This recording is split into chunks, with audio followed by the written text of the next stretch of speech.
जय श्री कृष्णा प्रिय भक्तों, आप सभी का श्रावण मास की पावन पुत्रदा एकादशी व्रत कथा में हृदय से स्वागत है। भगवान श्री हरि विष्णु की कृपा आप सभी पर बनी रहे। भक्तों, आज की कथा बहुत ही विशेष है क्योंकि यह उस राजा की कथा है जिसके पास धन था, संपत्ति थी, विशाल राज्य था, हजारों सेवक थे, प्रजा का प्रेम था, महल में किसी वस्तु की कमी नहीं थी, लेकिन फिर भी उसके जीवन में एक ऐसा अभाव था जिसने उसके हृदय को भीतर से तोड़ दिया था। राजा के पास सब कुछ था लेकिन संतान नहीं थी और धीरे धीरे यही चिंता उसके जीवन का सबसे बड़ा दुख बन गई। दिन में वह राजा होता था लेकिन रात को एक दुखी पिता की तरह रोता था। वह भगवान के सामने हाथ जोड़कर पूछता, हे प्रभु, मेरे जीवन में ऐसी कौन सी कमी है कि मुझे संतान का सुख नहीं मिल रहा। उसने अनेक यज्ञ किए, दान किए, तीर्थ किए, ब्राह्मणों की सेवा की, लेकिन उसकी इच्छा पूरी नहीं हुई। फिर एक दिन वह अपने महल से अकेला निकल पड़ा। न जाने किस शक्ति ने उसे एक घने वन की ओर जाने के लिए प्रेरित किया और उसी वन में उसे ऐसे महर्षियों के दर्शन हुए जिन्होंने उसके जीवन की दिशा ही बदल दी। उन्होंने उसे एक ऐसा व्रत बताया जिसके प्रभाव से उसके घर में पुत्र का जन्म हुआ। वह व्रत था पुत्रदा एकादशी। लेकिन भक्तों, उस राजा को पुत्र की प्राप्ति इतनी आसानी से नहीं हुई थी। उसके पीछे एक लंबी परीक्षा थी, एक ऐसी परीक्षा जिसमें राजा ने अपने राजसी सुख छोड़कर वन की ओर कदम बढ़ाए थे। एक ऐसी रात थी जब राजा ने जीवन में पहली बार महसूस किया कि संसार की सारी संपत्ति भी उस एक चीज के सामने छोटी है जिसे पाने के लिए उसका हृदय तड़प रहा था। इसलिए भक्तों, कथा को अंत तक अवश्य सुनिएगा क्योंकि अंत में भगवान श्री हरि स्वयं बताते हैं कि पुत्रदा एकादशी का व्रत किस प्रकार मनुष्य के जीवन के बड़े से बड़े संकट को दूर कर सकता है और इसके पीछे कौन सा दिव्य रहस्य है। अगर आप भगवान विष्णु के भक्त हैं तो कथा आरंभ करने से पहले कमेंट में श्रद्धा से लिखिए ओम नमो भगवते वासुदेवाय और बोलिए जय श्री हरि। अब श्रद्धा और विश्वास के साथ कथा का आरंभ करते हैं। बहुत प्राचीन समय की बात है। पृथ्वी पर एक अत्यंत सुंदर और समृद्ध नगरी थी। उस नगरी का नाम था भद्रावती। चारों ओर ऊंची ऊंची दीवारें, विशाल राजमार्ग, सुंदर उद्यान, कमल से भरे सरोवर, मंदिरों की घंटियों से गूंजता वातावरण और धर्म का पालन करने वाली प्रजा। उस नगरी के राजा थे राजा सुकेतुमान। राजा सुकेतुमान बहुत ही धर्मात्मा और न्यायप्रिय थे। वे अपनी प्रजा को अपनी संतान के समान मानते थे। यदि किसी गरीब के घर अन्न नहीं होता तो राजकोष खोल दिया जाता। यदि किसी किसान की फसल नष्ट हो जाती तो राजा उसकी सहायता करते। यदि किसी कन्या का विवाह धन के अभाव में रुक जाता तो राजा स्वयं सहायता करते। उनके राज्य में कोई भूखा न सोए, इस बात का विशेष ध्यान रखा जाता था। राजा प्रतिदिन भगवान विष्णु की पूजा करते, सुबह उठकर स्नान करते, भगवान श्री हरि के सामने दीपक जलाते, तुलसी को प्रणाम करते और फिर राजकार्य के लिए जाते। प्रजा राजा से बहुत प्रेम करती थी, लेकिन इतना सब होने के बाद भी राजा के मन में एक गहरा दुख था और वह दुख था संतान का न होना।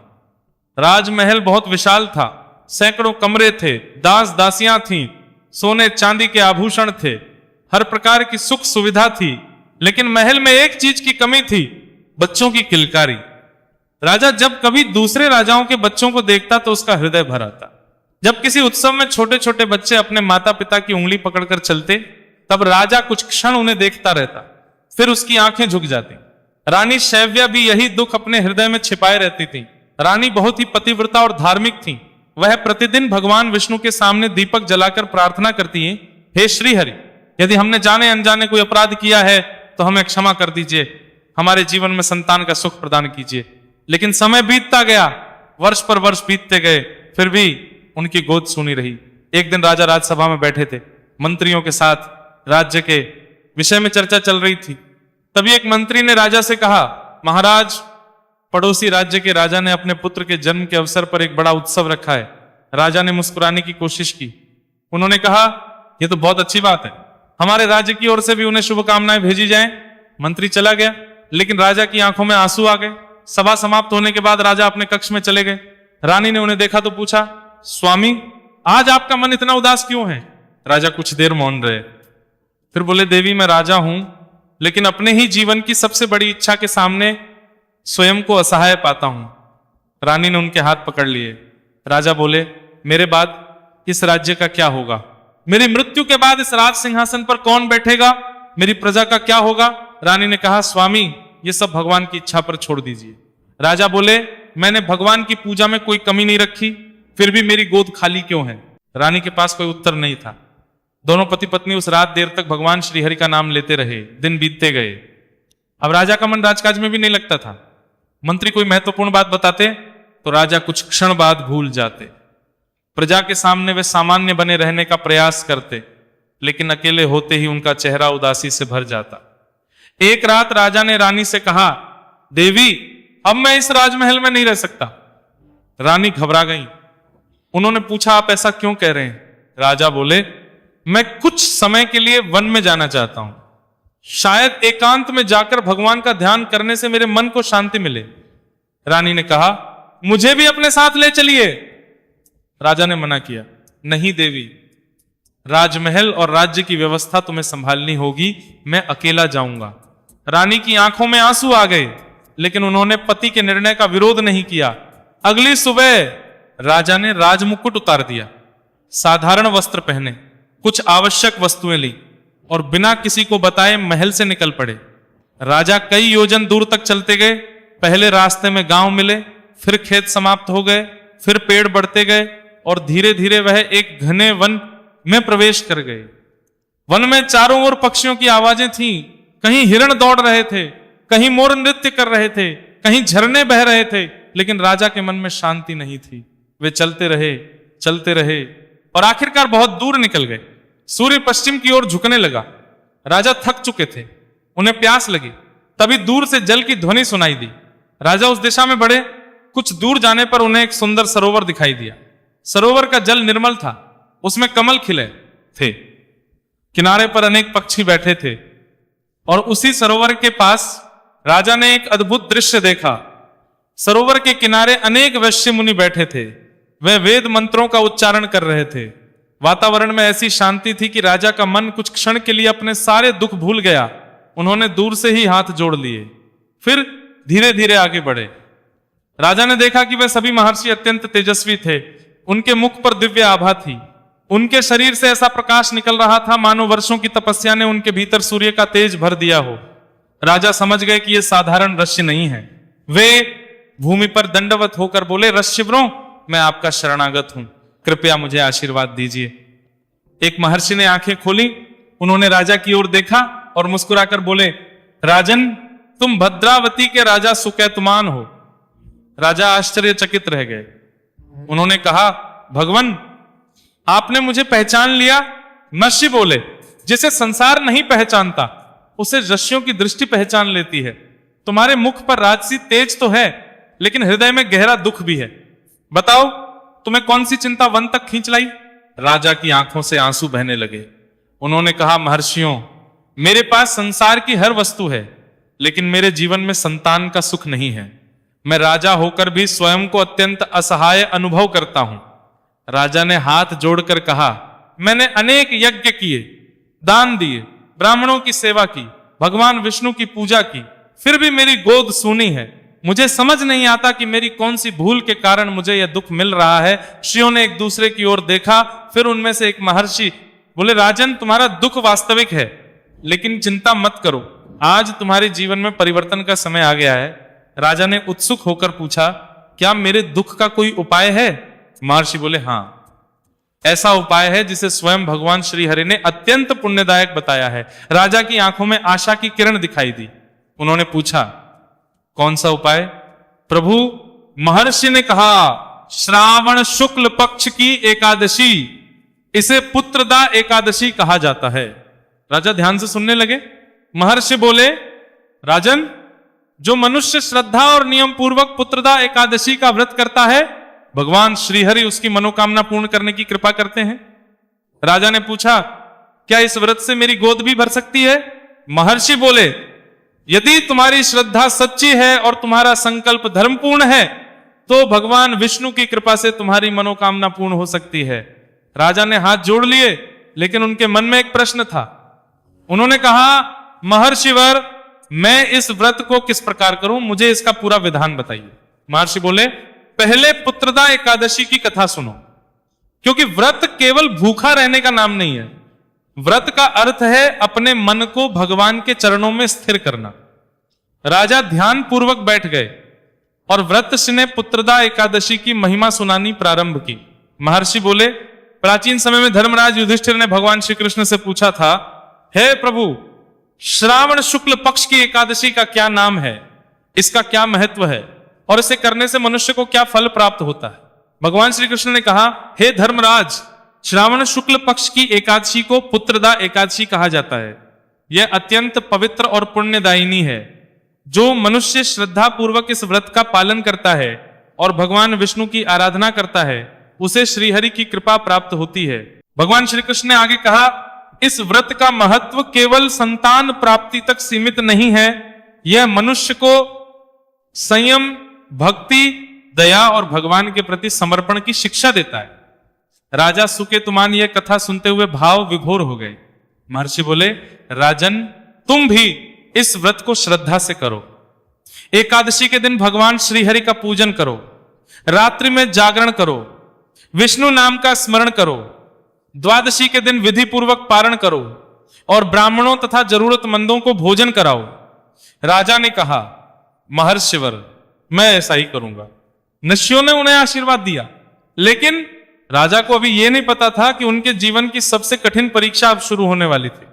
राजा अगले दिन अपने राज्य में लौट आए। रानी उन्हें देखकर बहुत प्रसन्न हुई। राजा ने पूरी घटना सुनाई। रानी की आंखों में आशा जाग उठी।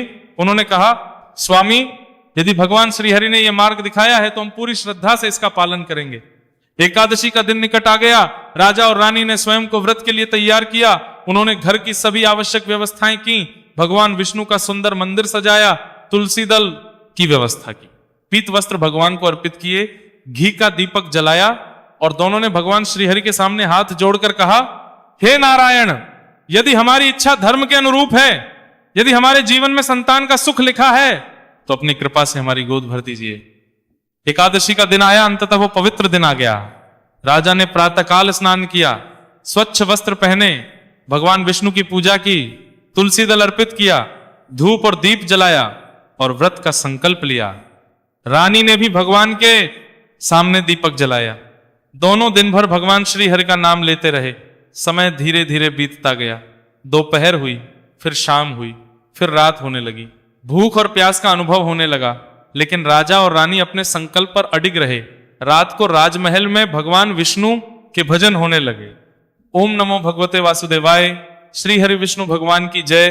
राजा और रानी पूरी रात जागते रहे। कभी भगवान की कथा सुनते, कभी मंत्र जाप करते, कभी भगवान के चरणों में बैठकर अपनी मनोकामना कहते। आधी रात के बाद रानी का शरीर बहुत कमजोर हो गया। राजा ने कहा, देवी, यदि तुमसे व्रत नहीं हो पा रहा तो तुम जल ग्रहण कर लो। रानी ने कहा, नहीं स्वामी, जब हमने भगवान के सामने संकल्प लिया है तो मैं उसे पूरा करूंगी। राजा की आंखें नम हो गईं। उन्होंने कहा, देवी, भगवान हमारी श्रद्धा अवश्य देख रहे होंगे। रात का अंतिम प्रहर आया। महल में दीपक जल रहे थे। भगवान विष्णु की मूर्ति के सामने तुलसी दल रखा था। राजा और रानी दोनों हाथ जोड़कर बैठे थे। रानी ने आंखें बंद की और प्रार्थना की, हे श्री हरि, मुझे पुत्र चाहिए इसलिए नहीं कि मेरा नाम आगे बढ़े, मुझे संतान इसलिए चाहिए कि मैं आपके भक्त के रूप में उसका पालन कर सकूं। यदि मेरे भाग्य में यह सुख नहीं है तो भी मैं आपकी इच्छा को स्वीकार करूंगी, लेकिन मेरे हृदय की यह पीड़ा आप जानते हैं। राजा ने भी कहा, हे प्रभु, अब मैंने सब कुछ आपके चरणों में छोड़ दिया है। रात के अंतिम पहर में राजमहल के मंदिर में अचानक दिव्य प्रकाश फैल गया। दीपक की लौ बिना हवा के ऊंची होने लगी। तुलसी दल से अद्भुत सुगंध आने लगी और भगवान विष्णु की मूर्ति के सामने एक दिव्य आभा दिखाई देने लगी। राजा और रानी ने आंखें खोली। दोनों स्तब्ध रह गए। उन्हें लगा जैसे पूरा मंदिर प्रकाश से भर गया हो। राजा ने हाथ जोड़ लिए। रानी की आंखों से आंसू बहने लगे।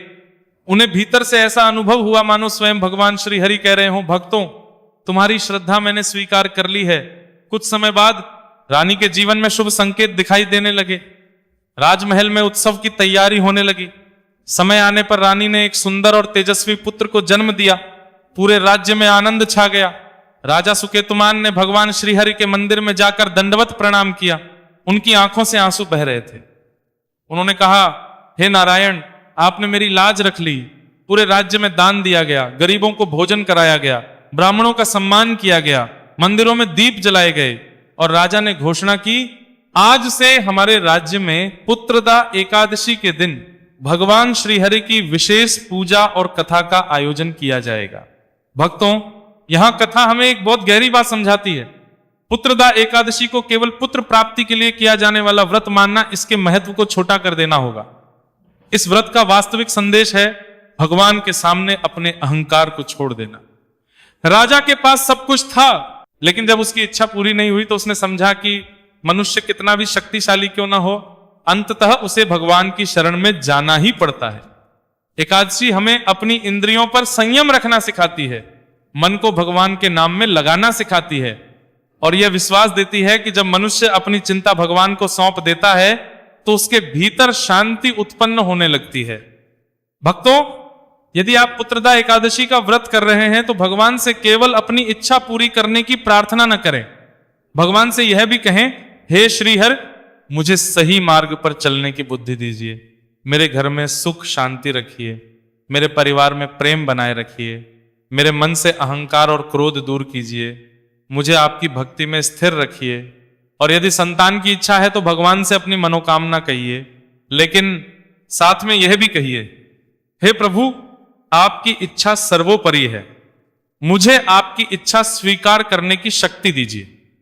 रात में भगवान विष्णु के सामने दीपक जलाकर दोनों हाथ जोड़ें, तुलसी दल अर्पित करें और धीरे धीरे बोलें, ओम नमो भगवते वासुदेवाय।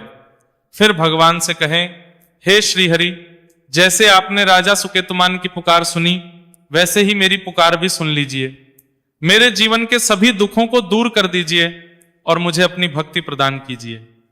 भक्तों, याद रखिए, भगवान के सामने शब्दों की सुंदरता नहीं, हृदय की सच्चाई देखी जाती है। राजा सुकेतुमान के पास सब कुछ था, फिर भी वह दुखी था, और जब उसने सब कुछ भगवान के चरणों में छोड़ दिया, तभी उसके जीवन में आशा आई। इसलिए यदि आपके जीवन में भी कोई ऐसी इच्छा है जो बहुत समय से पूरी नहीं हो रही, तो निराश मत होइए। भगवान से प्रार्थना करते रहिए, अपने कर्म करते रहिए और सही समय का इंतजार कीजिए, क्योंकि कई बार भगवान हमारी इच्छा पूरी करने में देर करते हैं, लेकिन इसका अर्थ यह नहीं कि उन्होंने हमारी प्रार्थना सुनी ही नहीं। श्री हरि देर कर सकते हैं, लेकिन भक्त की सच्ची पुकार को अनसुना नहीं करते। आइए भक्तों, कथा के अंत में भगवान श्री हरि के सामने एक संकल्प लेते हैं। हे भगवान विष्णु, मैं अपने सामर्थ्य के अनुसार पुत्रदा एकादशी का व्रत और पूजन करूंगा। यदि मेरे जीवन में कोई मनोकामना है तो उसे आपके चरणों में समर्पित करता हूं। मुझे धैर्य दीजिए, भक्ति दीजिए और सही मार्ग पर चलने की शक्ति दीजिए। यदि आपके घर में संतान के लिए कोई प्रार्थना कर रहा है तो भगवान श्री हरि से श्रद्धा से प्रार्थना कीजिए, और यदि आपके घर में पहले से संतान है तो उसके अच्छे स्वास्थ्य, संस्कार और उज्जवल भविष्य के लिए भगवान से प्रार्थना कीजिए। हे भगवान श्री हरि विष्णु, हे जगत के पालनहार, हे लक्ष्मीपति नारायण, हमारे घर परिवार पर अपनी कृपा बनाए रखिए। हमारे घर से दुख और अशांति दूर कीजिए। हमारे बच्चों को अच्छे संस्कार दीजिए। जो दंपति संतान के लिए प्रार्थना कर रहे हैं, उनके जीवन में उचित समय पर सुख और आशा का प्रकाश दीजिए।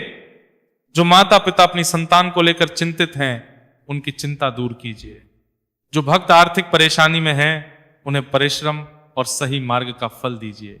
जो रोग से परेशान हैं, उन्हें शक्ति दीजिए। जो अकेले हैं, उन्हें आपका सहारा मिले और हमारे मन में सदैव आपका नाम बना रहे। हे श्री हरि, हमारे मन को अपने चरणों में लगा लीजिए। हमसे जाने अनजाने में जो भी अपराध हुए हैं, उन्हें क्षमा कर दीजिए। हमारी बुद्धि को धर्म के मार्ग पर चलाइए। हमारे जीवन में भक्ति, दया, सत्य और संतोष प्रदान कीजिए। प्रिय भक्तों, यदि आपने इस पुत्रदा एकादशी की कथा को अंत तक श्रद्धा से सुना है तो कमेंट में प्रेम से लिखिए ओम नमो भगवते वासुदेवाय, और साथ में लिखिए, हे श्री हरि, मेरे परिवार पर अपनी कृपा बनाए रखना। भगवान विष्णु और माता लक्ष्मी की कृपा आप सभी पर बनी रहे। आपके घर में सुख शांति रहे, आपके परिवार में प्रेम बना रहे, और भगवान श्री हरि आपके जीवन की हर कठिनाई को दूर करने की शक्ति दें।